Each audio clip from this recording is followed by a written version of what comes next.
So it's not about how much money you make as a trader, but it's about how much money you actually keep.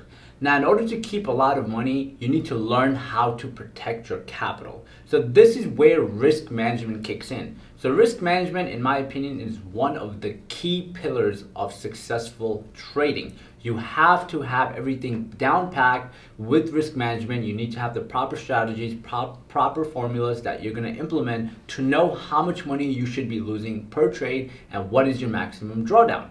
Now, most traders that don't have the risk management strategy down packed and don't follow it typically tend to blow their accounts very quickly in a short period of time.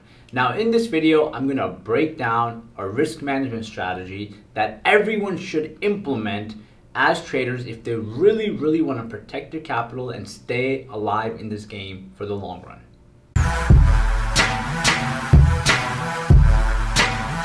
Now, when most traders are starting out, they don't know how much money they should risk per trade based on their account size. What typically happens is someone opens up a brokerage account, funds their account, and just takes massive trades, massive swings, and massive positions, which in return takes only one or two bad trades, which wipes them out. Now, you as a trader, what you want to keep in mind is you want to keep your capital protected at all times. Now, you have to understand certain fundamental truths about trading. The first truth, which is the most important one, is that you are going to lose money. There's no way around it. Like, it's impossible for you not to lose money. It's going to happen. But the idea is for you to limit how much you lose, right? So that's what has to be applied in each and every single trading component. How much money are you going to lose, meaning limiting your downside? And that's where risk management kicks in. So I'm going to give you guys a few examples that everyone I think should implement. So first example, let's say you're starting out with a $2,000 account, right? You have $2,000 invested into an account. Now, based on this, what a lot of people do is they take this $2,000 and dump it in one trade, right? They go in one trade and they put all the money in that one trade. Now, this, in my opinion, is not the right way to go about it because you are risking your full capital and you don't know any logistics of what's going on. What you want to do is based on your account size, you want to know how much should I risk per each trade. Now, a typical rule is the 2% rule. So when you follow the 2% rule, you have to make sure that you're only willing to lose or putting up risk of 2% of your account size. What that means is if your account is at 2,000 and you're risking 2%, you should only lose a maximum of $40 per trade, right? So for example, once again, you have a $2,000 account, you're risking 2%. If you're risking 2%, the most you should lose on a single trade is $40. Now, I don't think you should increase this, especially starting out. I think even starting out, you could reduce this to maybe 1%, right? I don't think you should go higher than 2%, and that's like the rule of thumb that a lot of traders really follow. And I understand looking at this, it's not exciting, right? But you want to understand, especially when you're starting out, you want to limit your downside, like I said before, and by doing so, you want to have a maximum loss per trade, okay? Now, this is how you use the formula of the 2%, right? So let's keep all these facts up here and understand. So once again, you have a $2,000 account, right? I'm going to put it up right there. Max loss is 2%, which is $40 per trade, okay? So let's say we're looking at a stock that is trading at $10. This is where position sizing kicks in. Now we know how much we should lose on a trade on a maximum amount, but now the second aspect is, okay, how much shares do we buy? Now that's going to be adjusted based on each and every single trade you guys take. Every trade is going to be different. So let's look at trade A.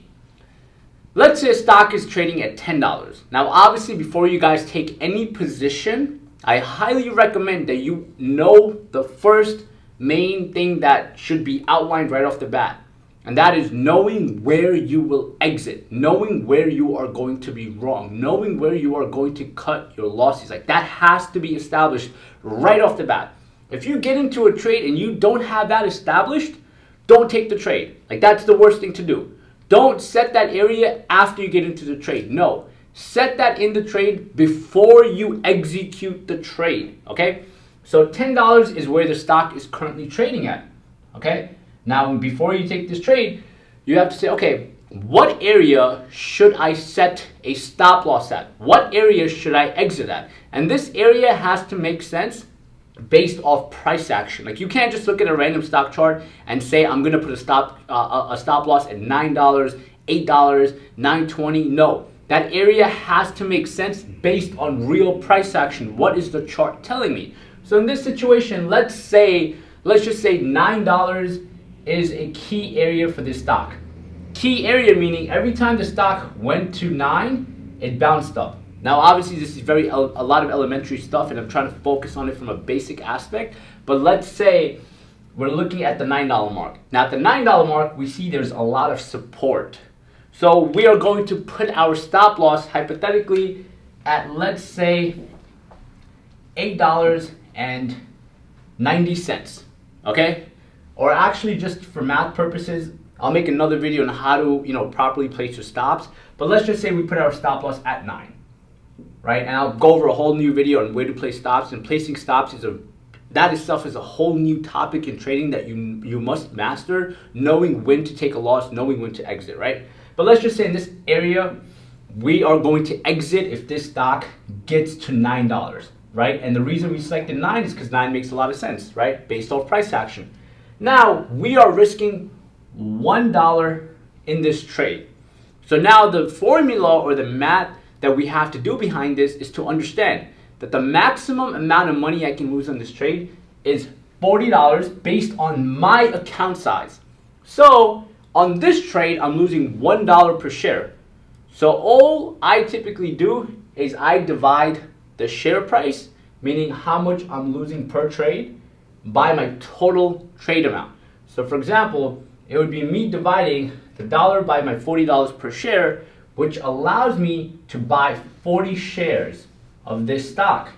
Why? Because if I buy 40 shares at $10, now in this situation, what I can basically do is if I have 40 shares right here and this trade goes against me, which it can, obviously, and like I said before, every time we take a trade, we want to make sure we implement the basics. So if this trade goes against me, right, I lose $1 per trade, but because I have 40 shares, I am only losing $40, right? And that was my max loss per trade. Now, if I have 100 shares, right, and it goes to my stop loss area of $9, I'm now losing $100, which is way over my 2% rule, right? Let's work with a different example, just so we can understand a little bit better, right? Let's say a stock is trading at 10, okay, and we have a stop loss at $9.50, meaning we're losing 50 cents per trade if we are wrong. Now in this situation, same thing, 50 cents divided by $40, we now get 80. Now we can buy 80 shares, and if we are wrong, we lose $40. Now this is what you got to keep in mind. Don't place your stop loss in an area based on risk management because of how many shares you want to buy. Don't look at this chart and say, you know what, I'm going to put my stop loss at $9.50 because I want to buy more shares, okay? No, place your stop loss on an area where if the stock goes there, you will be wrong. And once again, I have a video on where to place your stops, which I'll break down. But you really need to know how to place stops the right way, because this will save you a lot of money and a lot of bad mistakes, right? So that's the first whole component of risk management. So let's recap that real quick.